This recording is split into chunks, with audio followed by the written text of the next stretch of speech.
Fire Emblem Three Houses has been out for over a year and a half, and it is still being talked about widely among the Fire Emblem community. It's certainly garnered some split opinions on whether or not it's actually any good, but it's certainly keeping everyone's interest while we wait for news on whatever the next game will be. While we wait for news updates, I figured it would be a good time to look at Three Houses units and who, or rather what, is effective, and maybe have some fun along the way. Before I start though, I want to shout out the people who contribute to fe3h.com for providing all of the info for this video. I haven't played Three Houses very recently, other than the footage that I recorded, of course, so what the meta of the game is, so to speak, is something that I am unfamiliar with. Having a resource in that regard really helped, and I definitely recommend going there to see more info about which builds work for each character. Let's start with one of the most well-known builds in the entire game, one that's both really fun, not only for story and character, but also for destroying hordes of enemies. We gotta talk about Bernadetta. Why did I leave my room? For those who don't know, the core of what makes Bernadetta so great in this game comes from two abilities that work perfectly for her. The first is her personal skill, Persecution Complex, which grants her +5 might if she isn't at max HP. The second is Vengeance, an ability that gives Bernadetta 1 extra might for every point of HP that she's missing. And I guess it gives her 2 extra might by default, but whatever.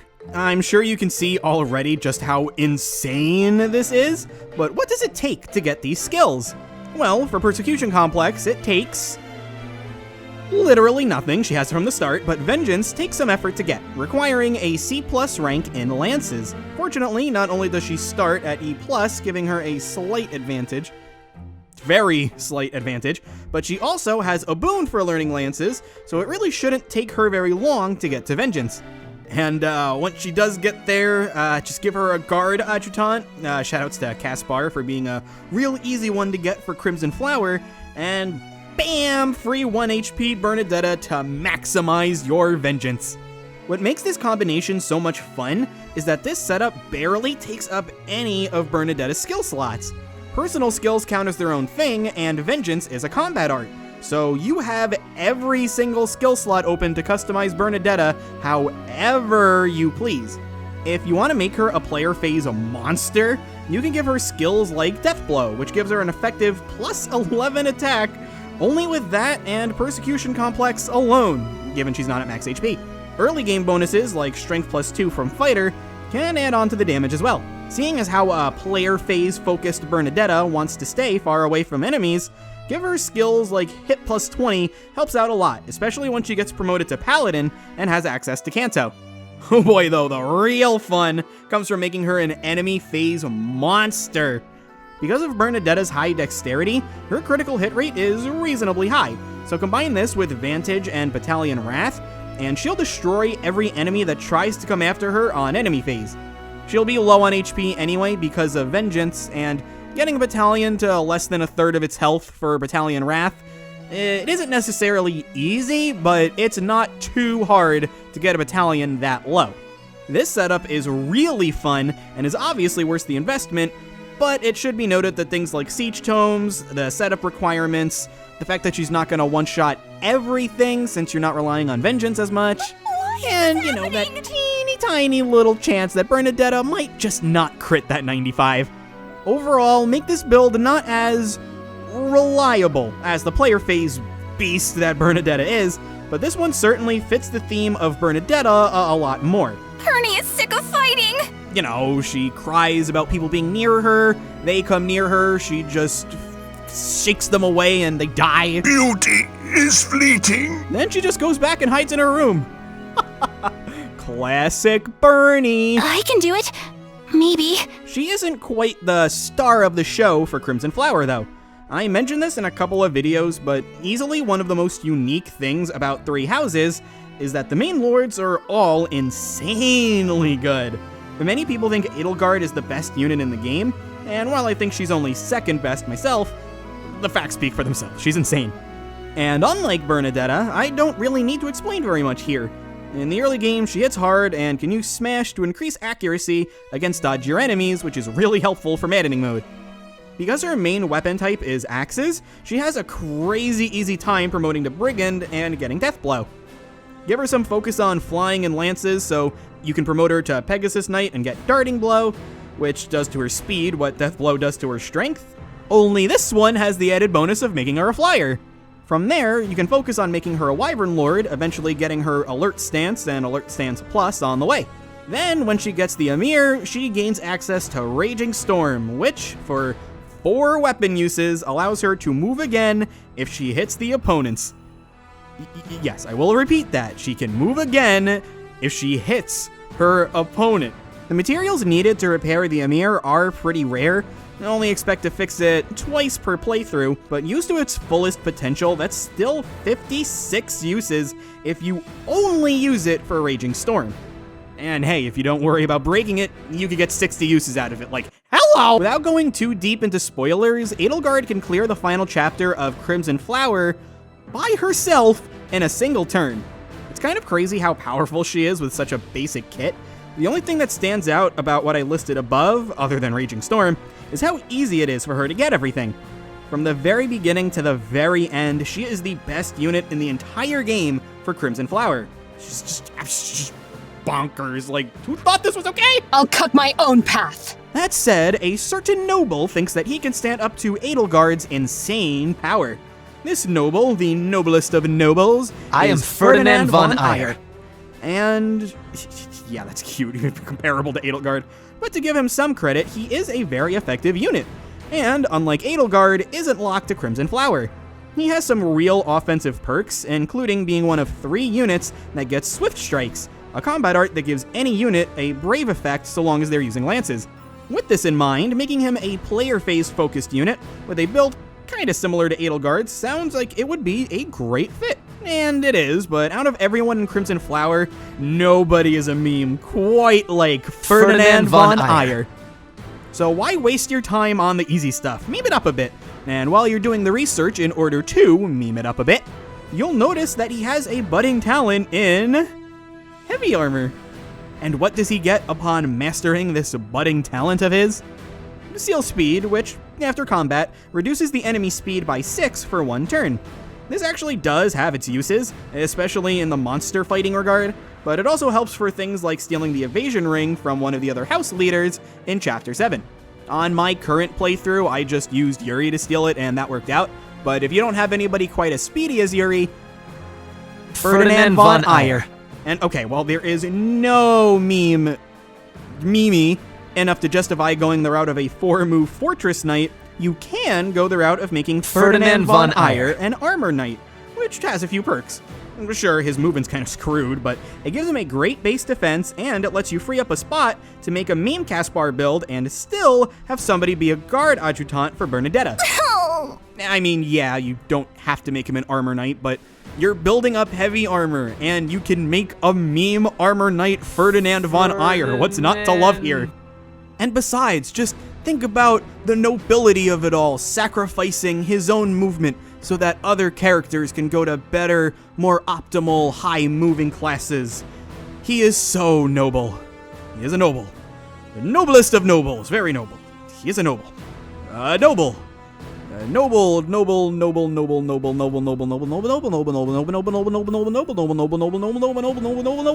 Okay. Let's branch away from Crimson Flower now and focus on the unit that I think is the best unit in the entire game, Dimitri. Leave it to me. I can just show you his basis, growth rates, and then bring up Battalion Vantage and Battalion Wrath and call it a day.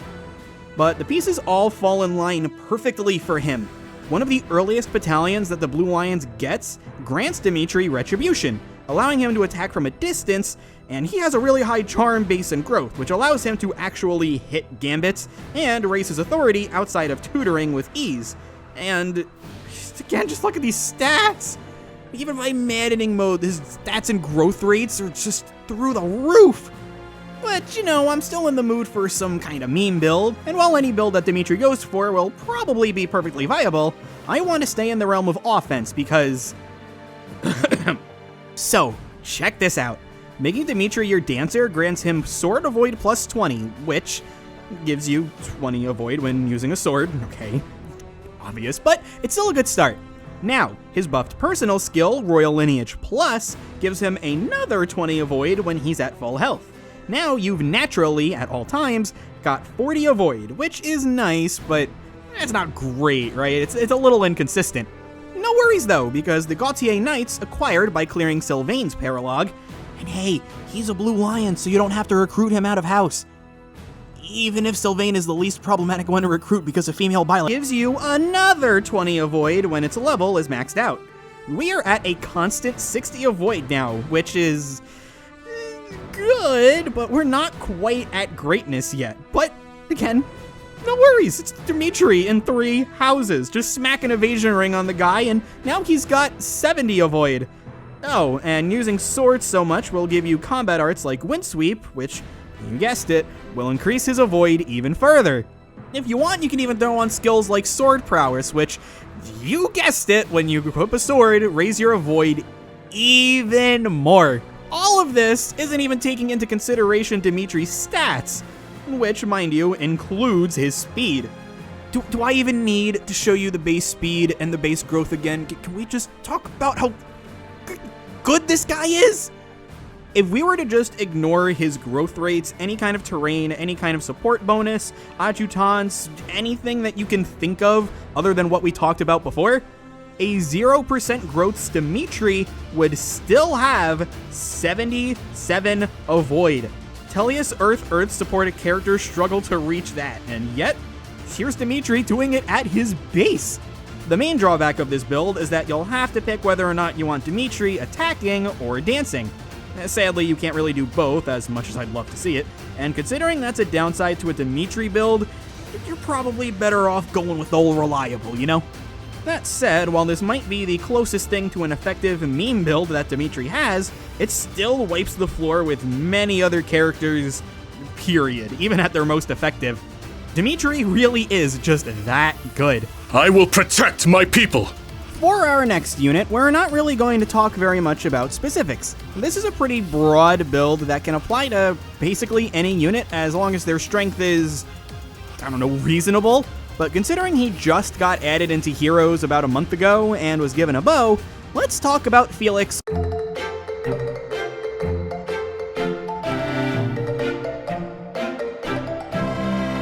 Going down the route of Hunter's Volley. Really? If I have to. What's that? Do I mean sniper? No, I mean Hunter's Volley. Any 3 Houses player, serious or casual, knows how good Felix is as a frontlines fighter. Great stats, excellent growths in strength and speed specifically, and an amazing abuser of the Brave effect that all gauntlets have, including, but not limited to, his crest having a 40% proc rate on player phase, estimated. I know that doesn't actually really sound like all that much, and being honest, it isn't, but hey, by crest standards, it is actually very good. All that said, it probably sounds like a waste to give Felix Hunter's Volley, and while I certainly wouldn't say that it's the most ideal for him, the simple fact is that Hunter's Volley is just that good of a skill. You can argue that it's a good fit for Felix since his bulk isn't the greatest, so not having him on the front lines gives him a lot more general reliability. And, I mean, that's what the more enemy phase focus builds are for, but again, I'll just say this as many times as I need to, Hunter's Volley is that good of a skill, especially on an offensive juggernaut like Felix. And hey, for what it's worth, its insane reliability helps if you don't think the Avoid Dimitri build we were talking about earlier might not dodge an attack. I don't really see how he wouldn't dodge an attack with everything going for him, but hey, maybe somebody's got Sword Reaver or something, and you just want Hunter's Volley to go and kill everything. Jeez, you know, so far from what I'm gathering, the Blue Lions units are all just really good.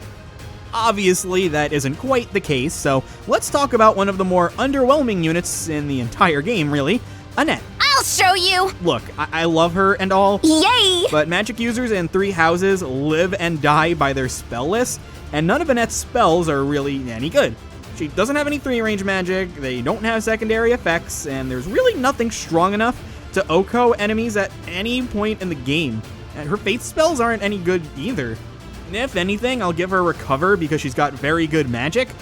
But if I had to pick between that and Physic on Linhardt or Marianne, you know which one I'm gonna pick. Oh, She does have some good rally skills, which is nice, but I don't know. I don't really see that being too important other than the early game, which you're not really gonna have her for unless you're playing Blue Lions. But assuming you are playing Blue Lions, she's good for that at least, while you recruit Marianne or Linhardt. I guess you can make a rally build for Annette, but if you've noticed so far, basically every build that we've talked about, except the one for Ferdinand von Aegir, the noblest of has revolved around use of a combat art. And what we're going to talk about now is no different for Annette. The build kind of works, it's kind of in the middle of being a meme build and an actual viable build, and it all revolves around one combat art, Lightning Axe. Sylvain and Edelgard can also get Lightning Axe, but their magic and res aren't their strong point, and even if they were, Annette gets this at C+ axes while they have to wait until A. So Annette getting it earlier is really nice, plus Edelgard is locked to Crimson Flower. Sylvain isn't, but I mean if you're not using Swift Strike Sylvain, that's a little weird, not gonna lie. Basically, what I'm saying is, who cares on Sylvain and Edelgard? Forget about them, let's just talk about Annette. Like, comment, and subscribe! Making Annette either a Wyvern Lord or a Dark Flyer is your best bet, so that you can Canto out of danger after using Lightning Axe. The skill list for Annette is mostly unchanged regardless of which class you pick, with Magic +2 and Fiendish Blow helping you for a long portion of the game. The big no-brainer is Axe Fair, although if you opt for Dark Flyer, you can fit in some magic boosts as well. The main downside to Dark Flyer is that it has one less move, and I guess a teeny tiny little secondary problem is that you need to spend real life money in order to get the class. It's pretty dumb. Moving on. The power of Lightning Axe is crazy, capable of one-shotting enemies even on maddening, simply with the Forged Iron Axe Plus due to its raw strength. If money isn't your main concern, you can use stronger axes, like the Bolt Axe or the Crusher, with the former granting her increased range, and the latter providing unparalleled strength with dust. If money is of concern though, in-game money this time, not the real-life kind, the Forged Iron Axe will still do you solidly enough. I'm not gonna lose! By now, I'm sure you've probably figured out that we have a pattern of 3 units per house that I'm sticking with for this video, so without a good segue from Annette into the Golden Deer, let's move on to the house that I actually recorded footage for and talk about the main man himself, Claude. Let's hear it. Those of you watching my video about good units that I don't like to use may remember me mentioning Claude not being nearly as good as the other house leaders, and I stand by that, he's not, but I also stand by him being the 3rd best overall unit in the entire game. Claude's main build is absolutely insane, and he is helpful throughout the whole game. Really, truth be told, he doesn't take much to get going. Immediate access to Curved Shot and excellent growths in some of the most important stats, strength, speed, dexterity, and charm, really help his case. Claude can just kind of stick to bows for the entire game, in part due to how good they are, of course, but also because a lot of what makes Claude so good comes from bows. Curved Shot is really all you need to know in that regard, but if you want Claude to have more of an offensive role in the early game, he's actually an excellent user of swords due to his great speed growth, solid strength, and if you keep at it with the swords, for a while it is an A rank thing, Claude will get Finesse Blade, a combat art that increases his might based on the user's dexterity. Seeing as how Claude is top 1 in the whole game for dexterity growth, this is an easy choice for him. For bows, the one thing that Claude needs first and foremost is Close Counter. The mini bow will do for a while, but once his strength catches up and he can use heavier, stronger bows without being weighed down as much, Close Counter will be a lifesaver for Claude.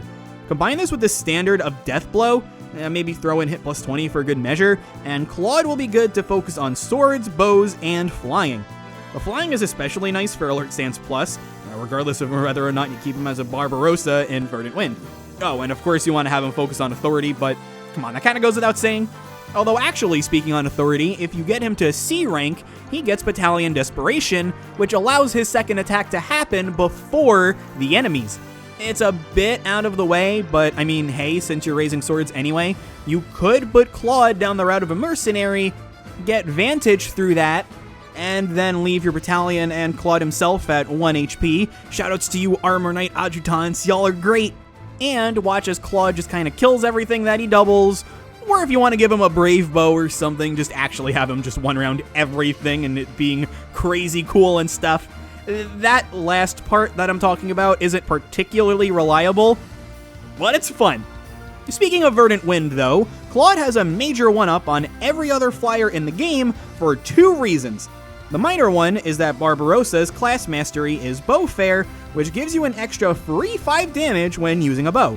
It sounds nice, but there are a few other classes that get the ability, and they're all either pretty bad master classes, or both.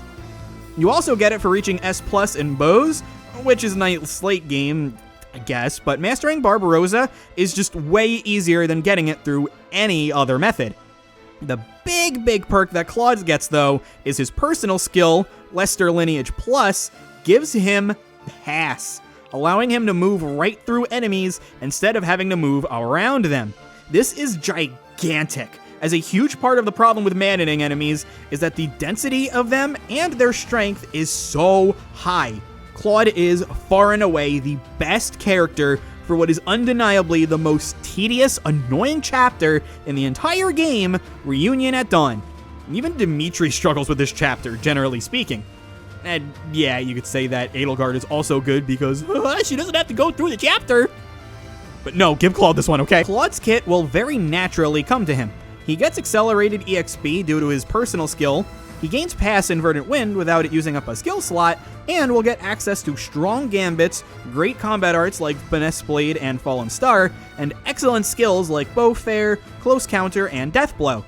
In some regards, I do legitimately think he is better than Edelgard and Dimitri both, just not better enough in the areas that count. So of course I talk about Claude a lot because he's a great character and everything, but is he my favorite character in the game? I don't know, maybe. Look, even now, I'm still undecided between him and Marianne, so let's just talk about Marianne next. Okay. Most players know Marianne for her healing utility in the early game, which kind of naturally extends for many players for the rest of their playthrough. She helps out with the easy Reunion at Dawn clear if she's a dancer, which is great, seeing Marianne and Claude tag team, that's what I want to see. But otherwise, she's typically your designated healer. But, as is the pattern with this video, we can turn her into a player phase powerhouse if we so desire. This all stems from her budding talent in Lances, the Frozen Lance combat art. Yeah, this sounds a lot like the Annette one, huh? Big difference though, Marianne's is a budding talent, so all she needs are a couple of lectures and she'll just get it. Big improvement over the weapon rank requirement. From here, it is a remarkably similar story to Annette. The Magic +2 is great, Fiendish Blow is great, Lance Fair, instead of Axe Fair in this case, is great, etc. I'll keep it brief and not bore you by repeating what you just heard, but the major difference is what class she ends up as. Unlike Annette, her Reason magic isn't the best, and she lacks a boon in Reason, so the Wyvern Lord versus Dark Flyer debate is kinda irrelevant. Instead, Marianne needs to take some weird branches, moving from Mage to Pegasus Knight to Paladin, with Paladin giving her good movement while also offering some good gambits, and eventually to Holy Knight. Although really, I would just recommend keeping her as a dancer.